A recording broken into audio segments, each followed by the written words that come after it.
नमस्कार दोस्तों, आप सभी का स्वागत है आपके अपने YouTube चैनल शांतिनिकेतन में। हम सभी हिंदी नाटक पढ़ रहे हैं। एनटीए यूजीसी नेट 11 के सिलेबस में जो लगाया गया है, हमने जयशंकर प्रसाद के सभी नाटकों को देख लिया है।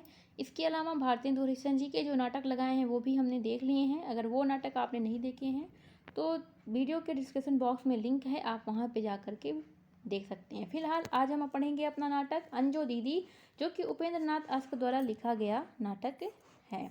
अंजो दीदी की बात करें तो यह अस्क जी द्वारा 1955 ईस्वी में लिखा गया है और यह एक सामाजिक एवं मनोवैज्ञानिक नाटक है जिसमें दो पीढ़ियों की कथा कही गई है और दोनों ही पीढ़ियों के बीच 20 वर्ष का अंतराल है।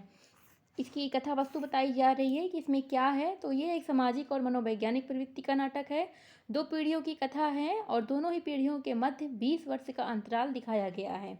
दोनों पीढ़ियों की कथाओं को रेखांकित करने के लिए पूरे नाटक को 2 अंकों में विभाजित किया गया है और प्रत्येक अंक में 3-3 दृश्यों का विधान है। ये महत्वपूर्ण बिंदु है कि इस नाटक में कुल कितने अंक हैं, तो कुल 2 अंक हैं और प्रत्येक अंक में 3-3 दृश्यों का विधान किया गया है।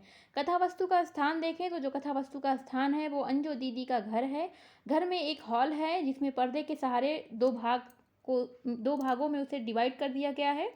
तो जो कथा वस्तु का स्थान है जहाँ से कथा शुरू होती है वो अंजो दीदी के घर के हॉल से शुरू होती है। पहले अंक की बात करें, पहले अंक की जो कथा वस्तु है अगर हम उसे देखें तो कथा वस्तु गर्मी के एक दिन पर आधारित है, जबकि दूसरे अंक की कथा वस्तु सर्दी के एक दिन पर आधारित है। इस नाटक की अगर हम कुछ महत्वपूर्ण विशेषताओं पर बात करें तो जो विशेषताएं हैं वो यह है कि नाटक में अभिजात्य वर्ग और मध्यम वर्ग की कथा वस्तु प्रस्तुत की गई है।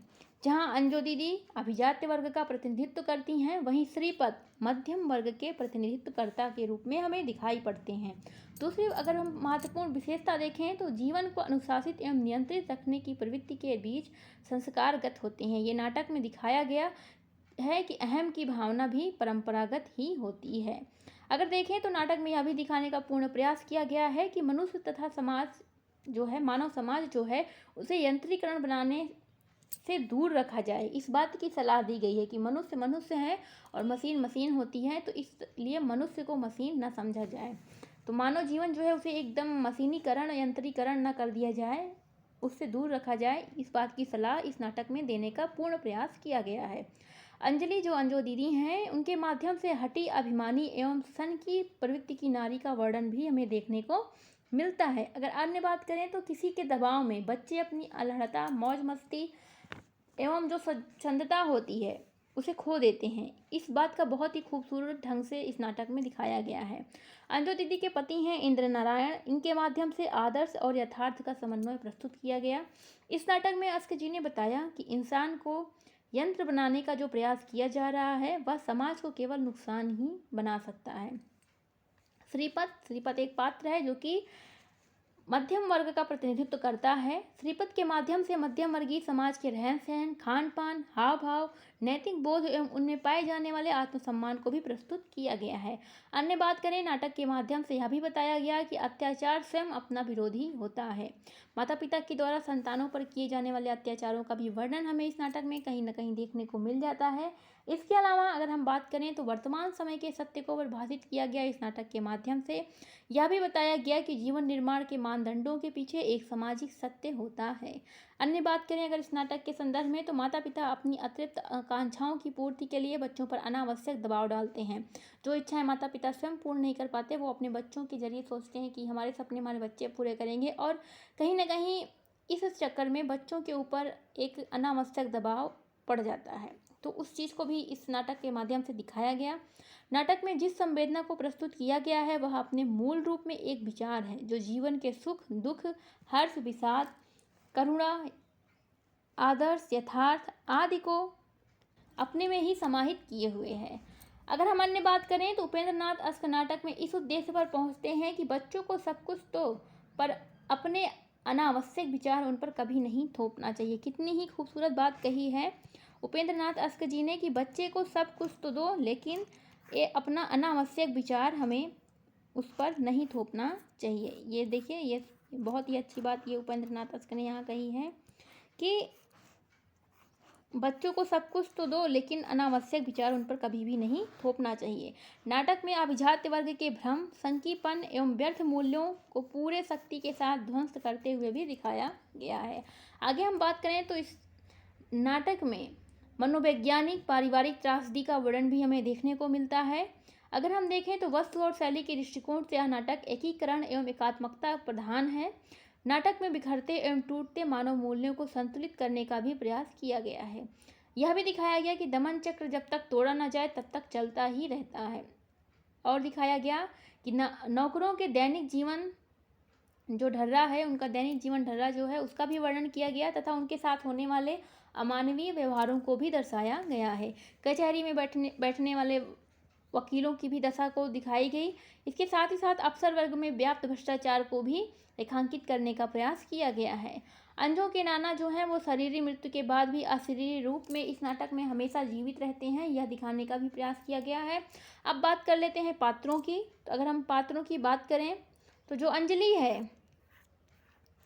अंजलि है सॉरी ये है पात्र, नाटक के जो पात्र हैं। अंजलि दमन की मूर्ति की प्रतीक है, अपने विचारों को दूसरे पर थोपने वाली है, नाना के संस्कारों एवं पूर्वाग्रहों से प्रभावित है एवं दमनकारी आतंकी सन की अहम से युक्त तथा व्यवहार में रूखापन लिए हुए एक नारी है, जो कि अभिजात्य वर्ग का प्रतीक है इस नाटक में। अगला पात्र जो है वो है श्रीपत। अगर हम श्रीपत की बात करें तो श्रीपत जो है वो नाटक का सर्वाधिक सशक्त एवं जिंदा दिल पात्र है। फक्कड़पन का मूर्त प्रतीक है, अंजों का विरोधी है, यांत्रिक व्यवस्था का विरोधी है, संतुलित जीवन दर्शन का समर्थक है, शक्तिशाली और क्रियात्मक है, खान पान का शौकीन है। अंजों ने श्रीपत को गंवार और ब्रेक बोला है इस नाटक में। बात करें तो अंजों के जो पति हैं इंद्र नारायण, उनके बारे में तो वो पहले कचहरी में वकील होते हैं, बाद में हाई कोर्ट में जज हो जाते हैं।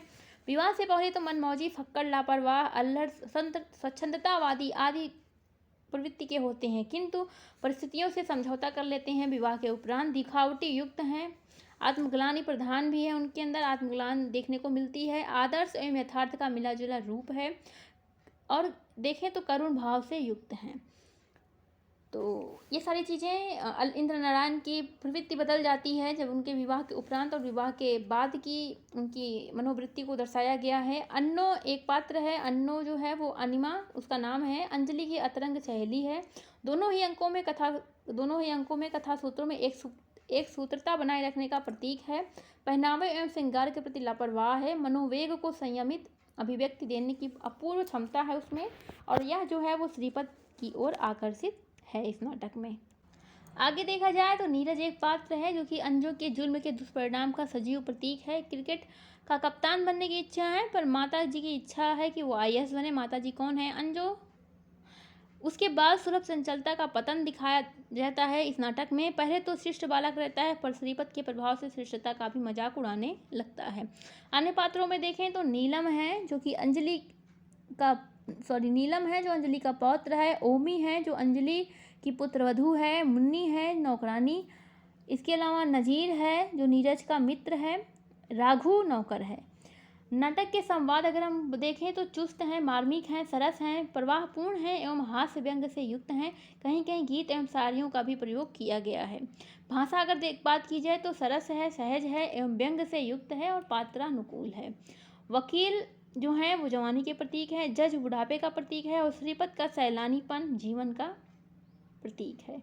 आगे देखें तो यह जो नाटक है मुख्य रूप से 9 वर्ष की एक बालिका है मधुलिका, उसे समर्पित किया गया है, जो कि इस छोटी सी उम्र में साहित्य से विशेषकर नाटकों से जुड़ी हुई थी।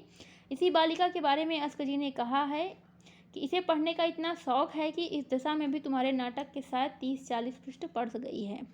तो मतलब ये नाटक जो है अगर पूछा जाए कि किस पर समर्पित है तो 9 वर्ष की एक बालिका है मधुलिका, उस पर समर्पित है। बाकी बात मेन ये है कि जो इसके पात्र हैं, पात्रों को हमने बता दिया है। अंजो है, श्रीपत है मुख्य पात्र के रूप में, इंद्र नारायण है, नीरज है और ये सारे पात्र हैं। नीलम है, ओमी है, मुन्नी है, तो ये सभी पात्र हैं। इसके अलावा इस जो नाटक है उसका जो मुख्य उद्देश्य है वो हमने बताया कि जो मनुष्य का जीवन यंत्रीकरण हो गया है, किस तरह से आज के समय में उसको दिखाया गया है।